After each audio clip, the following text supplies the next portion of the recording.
All right, good morning, everybody, and welcome to Efficient Inquiry, Rethinking the Science Class Experience. My name is Karen, and I'm happy to see some familiar faces from this morning, so hopefully you enjoyed my first session enough to come back for a second one. Thank you for spending the time to be here with us today. If you are able, I do encourage you to keep your video on during this next hour, just because it's a little bit more engaging for us to see everybody else's expressions. Your microphones are muted by default, but if there's any point that you want to ask a question or provide a comment that, or another resource that may be useful, please feel free to drop it in the chat or just unmute yourself and speak up. 100% not offended if you choose to do that. All right. Okay, so let's get right into it. In the time we have together today, we are going to explore inquiry-based models as they relate to content and skill standards. We're going to reflect on how to engage students in science and engineering practices when teaching abstract concepts, and hopefully identify some ways that we can use inquiry-based techniques to your own individual curricula and classroom environments in an efficient way, as the title suggests. So what do we mean by inquiry? Well, here's the definition that we use. Inquiry-based learning experiences are those which promote analytic thinking, knowledge generation and application, and construction of meaning through mindful investigation driven by compelling questions that have engaged or have the potential for engaging the learner's curiosity. Okay, so now that we have a working definition, we're going to do a quick little activity to see what inquiry can look like. All right, now bear with me because this is going to get a little tech complicated. So we're going to do a virtual activity.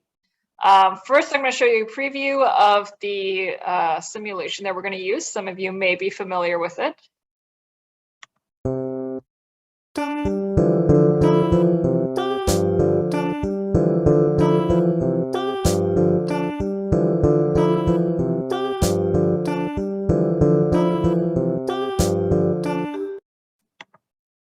All right. There's nothing more like Friday than kicking things off in a colorful and musical way. So it's not just a teaser. We are actually going to mess with this.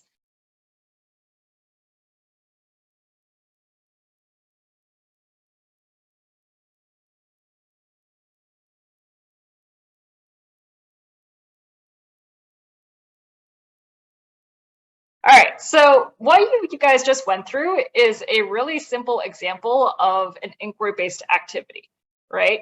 And what we went through, there's common elements that you can apply in any inquiry-based activity, even if it is a little bit more structured, right? So the activity involved you guys doing most of the work. I gave you the prompts to kind of guide you. Hey, hold your cursor down when you draw the circle and when you draw the triangle. But really, I'm encouraging you guys to play with it and make observations, right?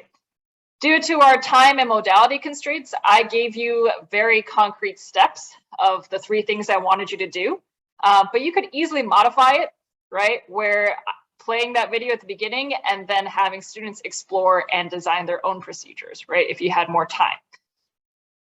But really, the whole point of this activity was to have you guys make some observations and determine relationships such as how the different shapes affect the type of sound that's produced, how the location of where you drew the shape affect the pitch, right? And how the color impacts the mood, right?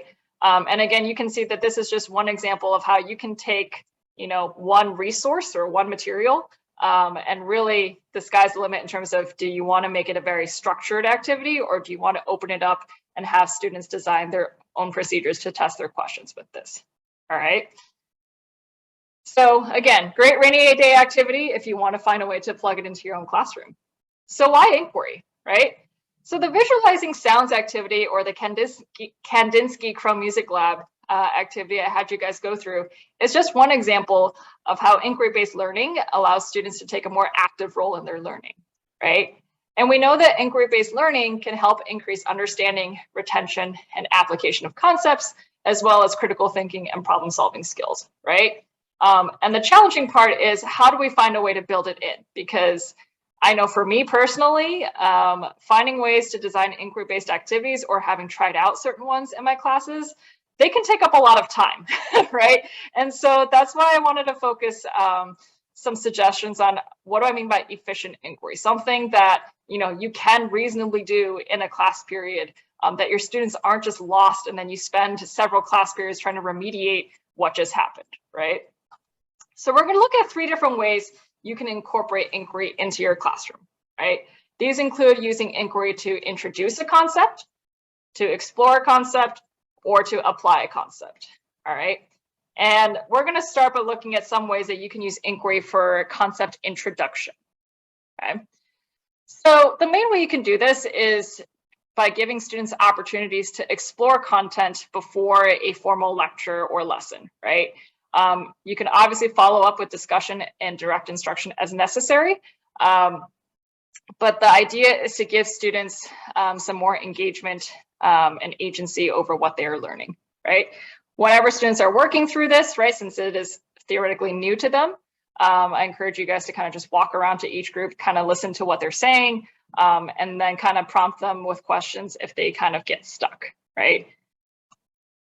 Some tools that are good for promoting student inquiry, especially when you're introducing a concept: models and diagrams, card sorts, simulations, and demonstrations as well. And I'm going to show you guys a couple examples as I go through this presentation. If there is something that you want more information about, definitely don't hesitate to reach out or comment in the chat if you want more information about anything I show you. All right. So here's an introductory card sort activity that was adapted from a Living by Chemistry lesson. Essentially, students work in groups to categorize items that are mostly familiar to them and sort them into 3 groups, whether they think the item is matter or not. Okay, and it's important to emphasize here that it's okay if each group chooses to not put the cards in the exact same 3 categories. All right. Once they're done, essentially they have 5 questions that they are going to go through, and they're using their completed card sort to essentially come up with a working definition of what they think is matter and what they think isn't matter based on common characteristics of the items that they put in those groups, right? You can do card sorts for all sorts of things when introducing various topics in science. You can use vocabulary, pictures, or both. Other areas you could put this in, think about like living versus non-living things, balanced versus unbalanced forces, different types of habitats, right? Anything that, you're trying to introduce and really just gauge like what do students already know about this, and kind of just put them into groups and have them try to draw on how would they define it or how would they explain it. And then you can follow up with your formal lesson, right? You might have noticed this is a digital card sort. So if you are curious about how to make it, I am going to go over it in the G Suite live session later this afternoon. Okay. In order to have students explore a concept through inquiry, right, you can focus on structuring the learning experience so that students are mentally engaged in the activity or lab, even if they are still following a step-by-step procedure. The key thing is to write guiding questions that will require students to make certain observations or collect specific data, and then analyze that information in order to deduce cause and effect relationships, right? So another content area example, you can have students follow a procedure in where they utilize food coloring, water, a computer, and a smartphone to explore concentration as well as properties of waves. So at the top here, I made solutions of different concentrations. You'll notice the cup on the very left for both photos is just water. And then I diluted red and blue food coloring, essentially, and the spectrum is different concentrations. All right. There is a great website you can go to where you can choose to set your computer screen to display essentially like a rectangle of a specific color. All right. So you could also do construction paper and like a bright light if you don't have access to it. But I set it up so that I went to this website and I just picked different colors to set my computer screen to at any given time. I put a piece of cardboard in front of my computer, so on top of my keyboard, and then I put various solution cups in front of that computer screen, and then I tried to take pictures of it. I know this setup is kind of hard to visualize right now, but the results slide might help a little bit. And essentially you do this for the the 5 different cups that you have. You can do various other solutions if you wanted to. So let's take a look at what this can look like. So here are my 5 solutions when the light source is red versus when the light source is green. I promise you they're the exact same solutions, all right? Here's the photo I took on my phone of the blue cups when the light source was blue versus when the light source was red, okay? So already by looking at this, you're like, wow, these look really different, right? And really, you can choose different colors on the background if you want. I chose to set the background to the color that is identical to the solution, as well as complementary to the solution. But you can try the whole rainbow spectrum if you really wanted to. But you know, you would write a procedure to have students make their solutions, right? And set their computer background to certain colors, hold up their phone to take a picture of it, right? That's the part that they're following step-by-step directions. But the part that you're really engaging them in inquiry is, okay, what do you notice, right? And what's going on here, right? You can have them answer questions about what happens when you set it to the same color versus the complementary color. You can have them draw conclusions about what wavelength of light passes through the different colored solutions more easily. And you can have conversations about wavelength, absorption, transmittance. But yeah, I mean, and then for anybody that knows someone who teaches AP chemistry, this is a great resource for Beer's law as well, if you wanted to talk about spectrophotometry, right? I'm happy to talk about this particular simulation a little bit more. I know the setup is kind of confusing to look at. If I go back a slide real quick. But the key thing really is you pull up the different colors on your computer screen, put a piece of cardboard or something across your keyboard, and then put your different solutions cups on top of that. So your solution cup is in front of your computer screen, and then you take a photo of it. All right. Okay. The last thing I'm going to look at is how do you incorporate inquiry through concept application, right? So theoretically, you have covered most of the material on this particular topic already. You can do this by building in opportunities for students to demonstrate their understanding by engaging in a lab or a design challenge. As a teacher, right, you can set safety and material constraints, right? So you can say you cannot use these materials. And I definitely encourage you to approve of their procedure before they can begin testing, right? So this is something that will take definitely more than 1 class period, because you're going to have to approve of something in advance. The other ones, they can be completed within a class period. This is something that you're going to want to set aside at least 2 days, just so that, you know, day 1, you can talk about, all right, what is the goal? What am I going to have you guys do? Give them time to kind of plan it out. And have their procedure approved by you, and then completing the challenge itself would be another class period. All right. These are some examples of lab or design challenges that can be used to apply various science concepts if you wanted to. I'm going to show you a preview for one of these, but I'm happy to talk about any of these in more detail. So I'm going to show you the liquid layers challenge, where you can look at density on the next slide. This one I love the title for. If you're looking at osmosis or teaching about cells, I know in biology there's often like a potato cell lab or an onion cell lab, so I like the idea of designing an IV solution or an isotonic solution for Mr. Potato. You're welcome to do that for other fruits and vegetables as well.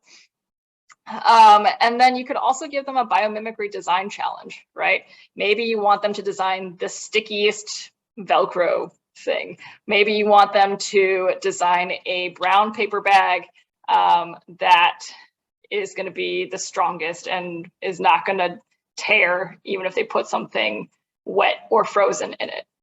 All right. Okay, so this is a lab challenge, the liquid layers challenge that I gave to my students last spring. So this was a virtual at-home assignment, although I did do a version of this in class as well.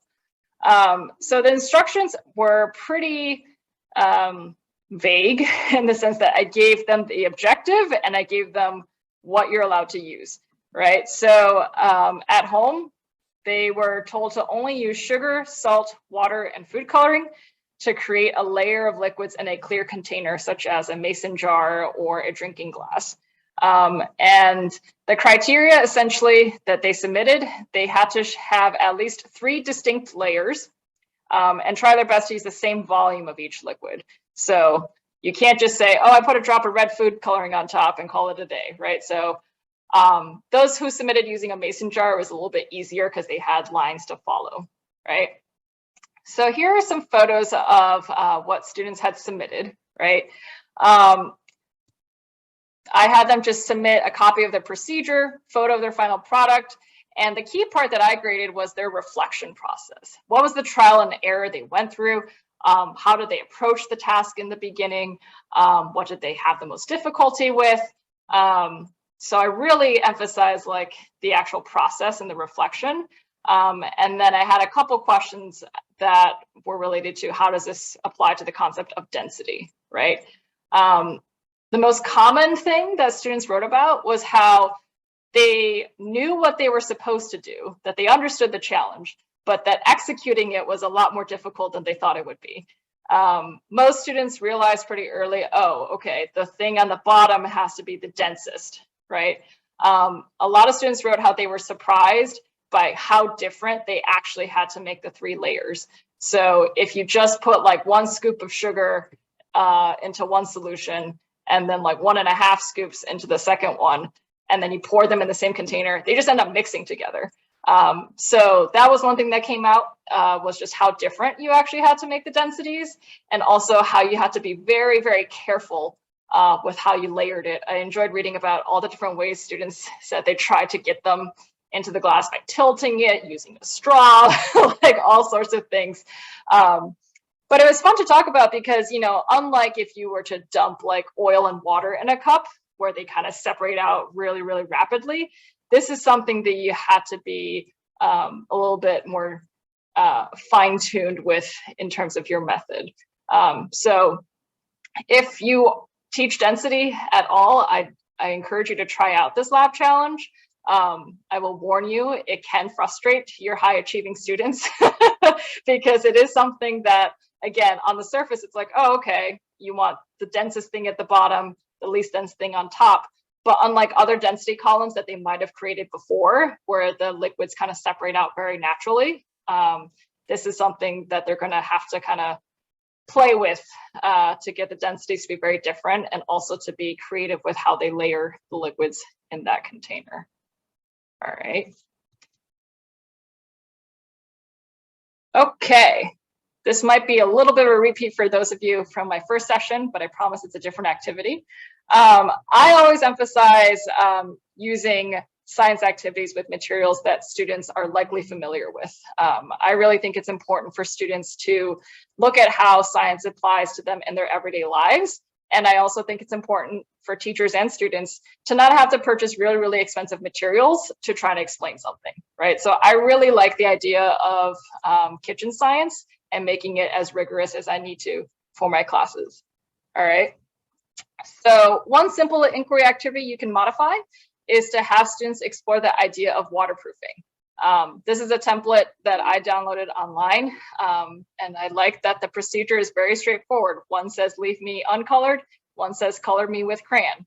And then I just put a pipette full of water onto both images and looked at what happened to both. And for all students, right, depending on what grade level you're teaching, really you're just looking at cause-effect relationships of how water affects the treated, so with crayon, and the untreated condition, right?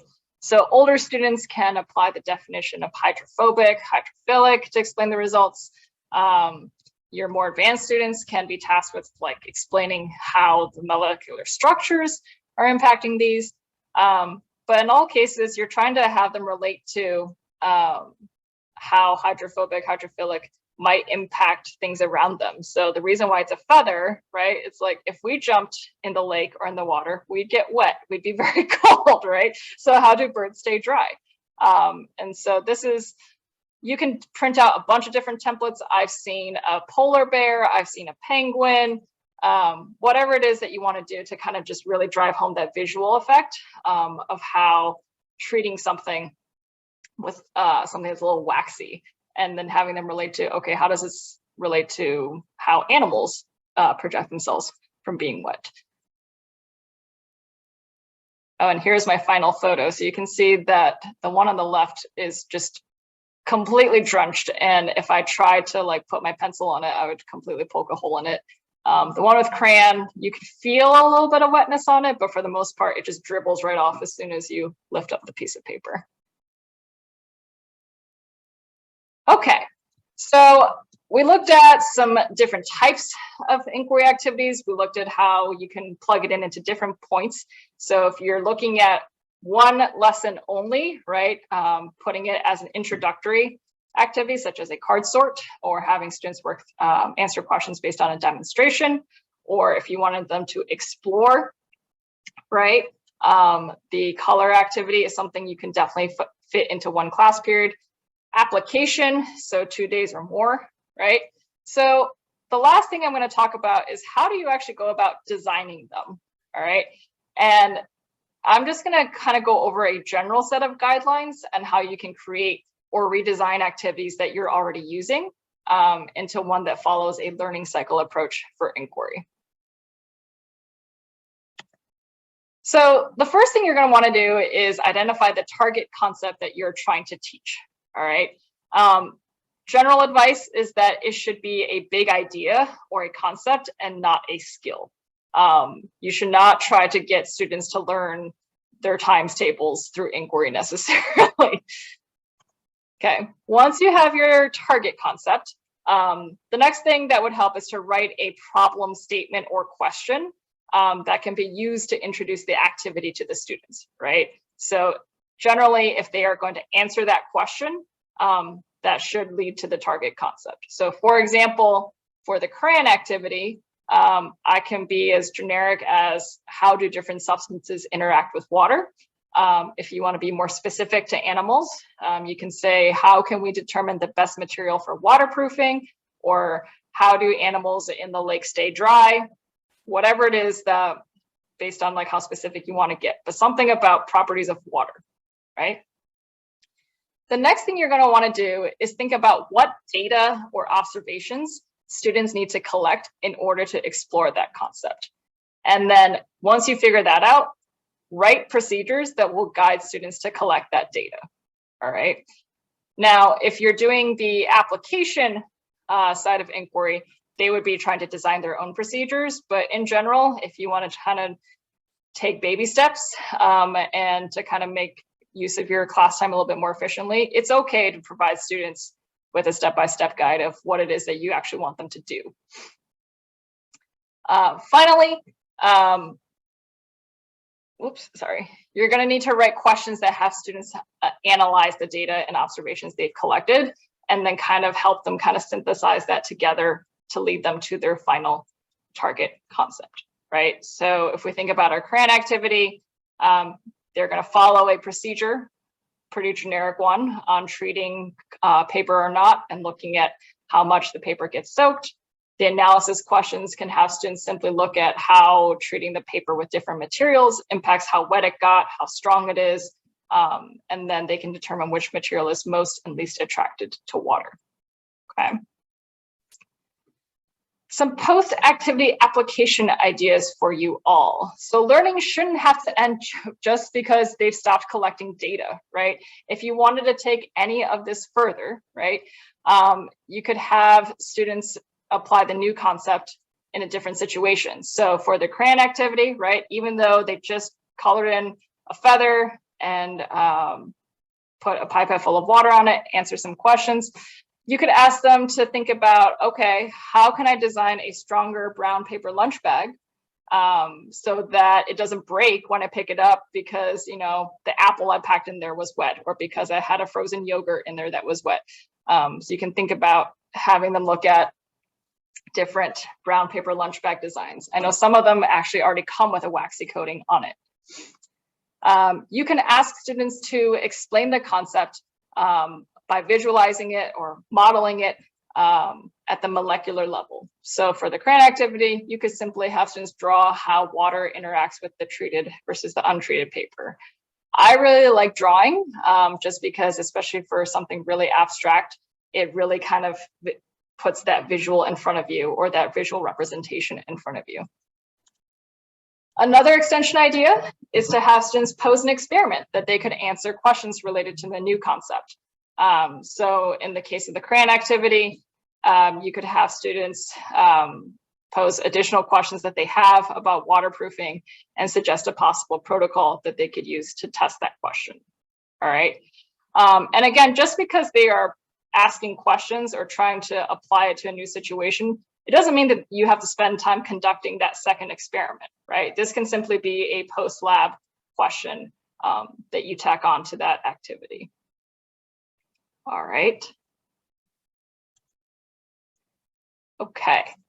For those of you that use Danielson, I'm just going to put this up here, but if you need to submit artifacts as part of the evaluation process, components of inquiry-based learning experiences can be found in all 4 domains. And especially if you're looking to check more boxes off of active student participation, those are more found in domains 2 and 3. Okay. Some final thoughts to leave with you, and then we're going to have a little bit of time to kind of chat on maybe an activity that you're thinking about doing later in the spring, and how you kind of want to flip it to more inquiry, but you're worried about having time to do that. So the first thing I'll tell you to do is start small. Okay, you don't have to necessarily redesign an entire activity you've already done. A lot of times, simply by changing the order of how and when you do that activity can make it more inquiry based. Oftentimes, it's simply kind of taking out a lot of the background information in a pre-lab and having students kind of discover that information while they work through the procedure. And sometimes it's just moving some questions around in an activity that you already have. Inquiry-based activities are still structured and follow a guided procedure, all right? Truly open-ended investigations are more appropriate for independent study or a semester-long research project. So don't feel like that they can't have a procedure, all right? One thing that I will emphasize to you in order to kind of avoid the chaos that can happen with inquiry-based activities is that make sure that you've either covered enough of the background content or prompt them with that information before you try to do that activity. The key thing, though, is that you need to give them enough information, but you're not supposed to give away what they're supposed to discover in that inquiry activity, right? So giving them enough so that they're not completely lost while they're working through the activity, but not giving away the fun thing that they're supposed to discover. So if you think about the music activity I had you guys do, I showed you what the 3 colors looked like, but I didn't really tell you, oh, it's going to sing at you when it turns into a circle, or I didn't tell you what's going to happen with the colors, but I showed you where to click on the screen so that you can get it to work, right? But I left that fun aha for you to kind of play with, right? So I just want you to keep that in mind, that, you know, just throwing students into, all right, figure it out, is going to lead to a lot of confusion. So it's okay to give them procedures, just don't give away the ending, right? Don't give away the end of the book. And finally, as much fun as inquiry-based learning is, right?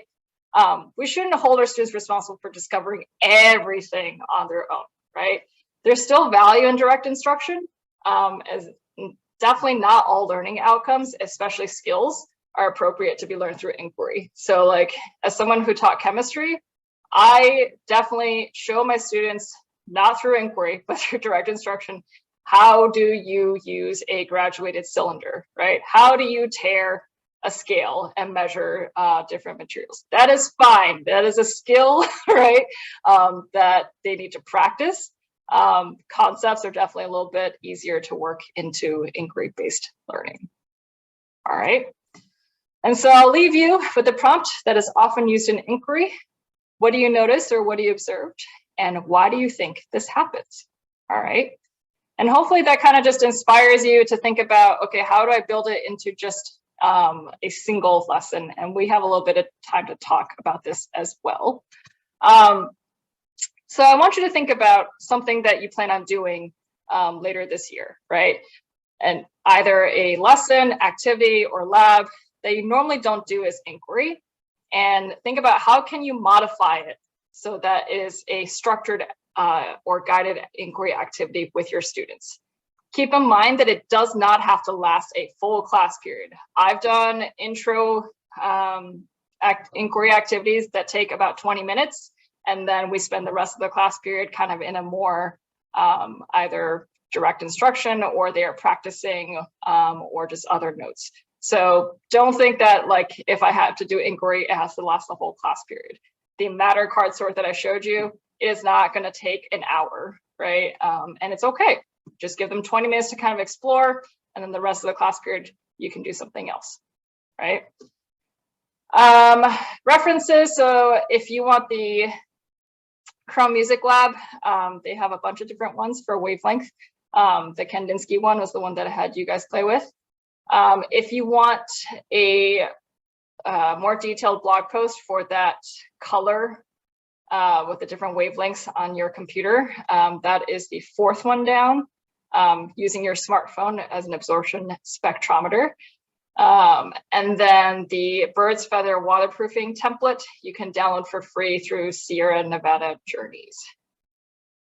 All right.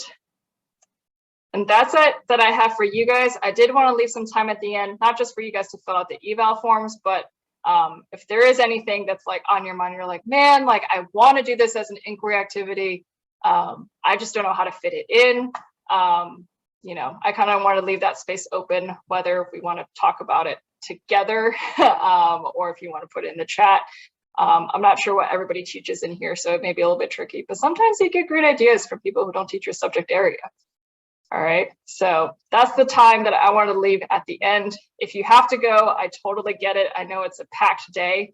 At 11:50 is when we officially start our lunch. So